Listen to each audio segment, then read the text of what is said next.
Hello दोस्तों, JSSC परीक्षा में एक बार फिर से आपका स्वागत है। आज हम लोग the basic concept of English grammar में टेंस के लेक्चर को आरंभ करने वाले हैं।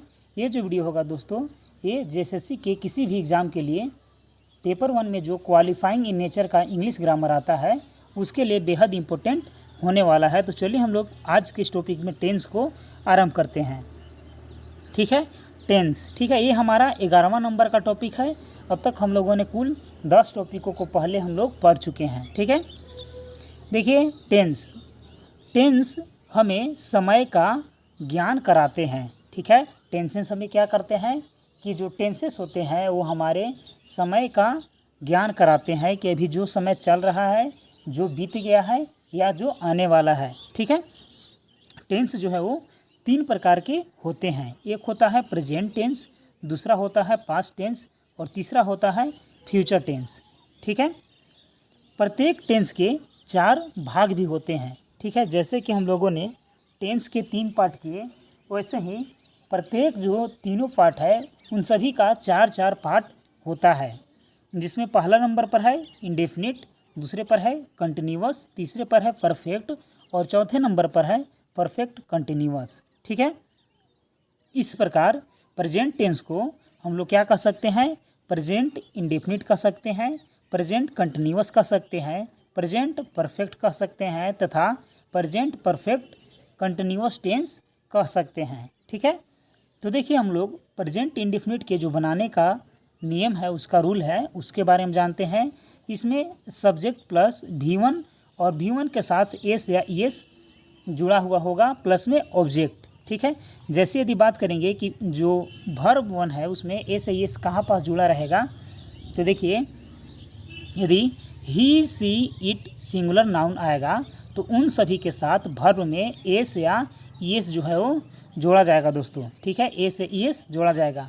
और यदि आई, वी, यू, दे तथा प्लूरल नाउन आएगा, यानी कि 2 नाम एक साथ आएगा, तो हम लोग सिर्फ क्या करेंगे, V1 का ही उपयोग करेंगे, उसके साथ एस या एस नहीं यूज करेंगे। ठीक है, जैसे कि ही इट्स, तो ये क्या था, ये जो है ही सी इट नेम यानी कि सिंगुलर नाउन आया था, इसीलिए हम लोग क्या किए, यहाँ पास ही आया, इसीलिए हम लोग क्या कर दिए, इट में एस लगा दिए, तो ही इट्स हो गया। उसी प्रकार है एक दूसरा नियम से कि दे इट, यहाँ पास दे के साथ हम लोग क्या करते हैं, वर्ब में एस एस नहीं लगाते हैं, तो दे का सिंपली इट हो जाएगा। ठीक है, चलिए आगे है कि डू डज इस टेंस के हेल्पिंग वर्ब होते हैं। ठीक है, जैसे is am are present continuous का हेल्पिंग वर्ब है, वैसे ही डू या डज जो है वो इंडिफिनिट प्रेजेंट का जो है वो हेल्पिंग वर्ब है। जैसे जब भी इंट्रोगेटिव तथा निगेटिव वाक्य बनाना होगा तो डू या डज का उसमें यूज करना ही पड़ेगा। मतलब जब सेंटेंस या इंट्रोगेटिव दे दे या निगेटिव दे दे तो हम लोग को हेल्पिंग वर्ब के रूप में या तो डू या तो डज का इस्तेमाल करना है।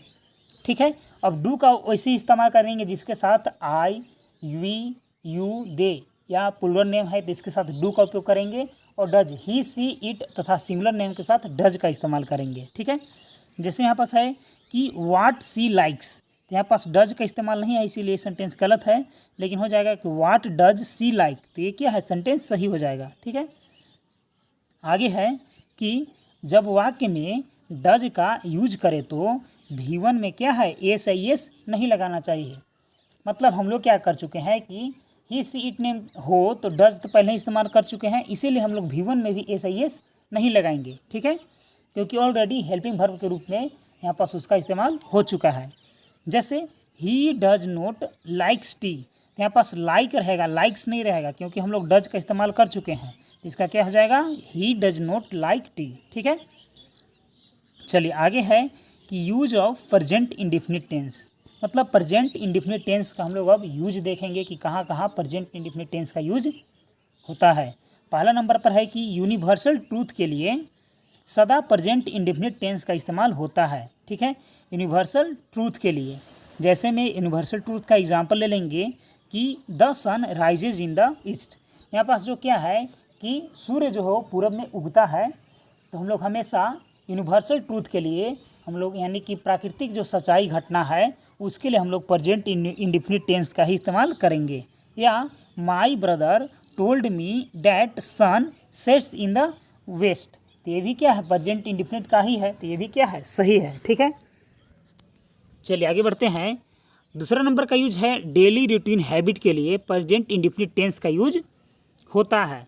मतलब जो यदि डेली का रूटीन है वो हैबिटेट किसी का कहा जाए, उसके लिए सिंपल प्रेजेंट या प्रेजेंट इंडेफिनिट टेंस का इस्तेमाल हम लोग करते हैं। जैसे I go for a walk in the morning. ठीक है, ये क्या है, डेली हैबिट है, तो यहाँ पास क्या हो जाएगा, प्रेजेंट इंडेफिनिट का इस्तेमाल हो जाएगा। या I take my breakfast at 6 AM, तो ये भी क्या है, प्रेजेंट इंडेफिनिट का ही है। I go to school at 7 AM, ये क्या है, प्रतिदिन जा रहा है, यानी कि ये भी क्या है, हैबिचुअल रूटीन है।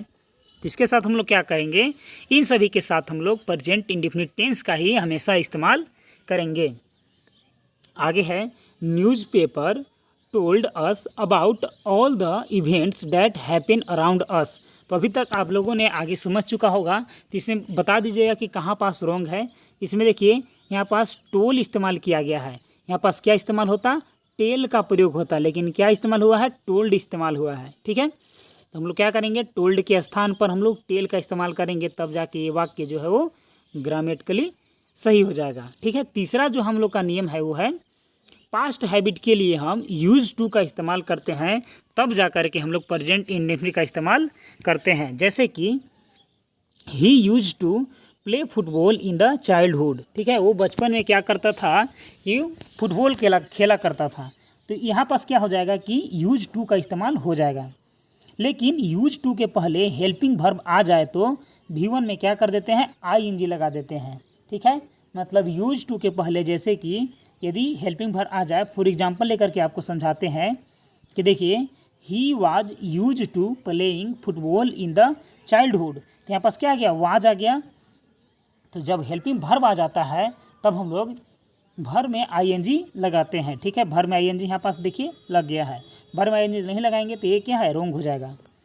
यूज टू या यूजेस टू शब्द का इस्तेमाल कभी ना करें। ठीक है, कई बार हम ये मान लेते हैं कि यूज्ड टू पास्ट के लिए होता है, तो यूज टू या यूजेस टू प्रेजेंट टेंस के लिए भी यूज कर सकते हैं, नहीं, ये जो हमेशा जो है वो यूज्ड टू ही रहता है। ठीक है, उसके लिए यूजेस टू या यूज टू इस्तेमाल मत कीजिएगा। ठीक है, चलिए, लेकिन हम इस तरह से इस्तेमाल करना बिल्कुल गलत होगा। जैसे निम्नलिखित है कि he uses to work till 8 PM then he goes to sleep.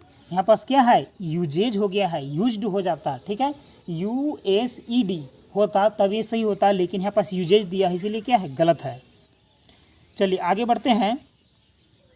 आगे है इसके बाद कि वाक्य अब पार्ट गलत है। ठीक है, क्योंकि हम लोग क्या करते हैं कि यूजेज टू का इस्तेमाल कर दिए हैं। ठीक है, यूज्ड टू का इस्तेमाल यहाँ पास होगा।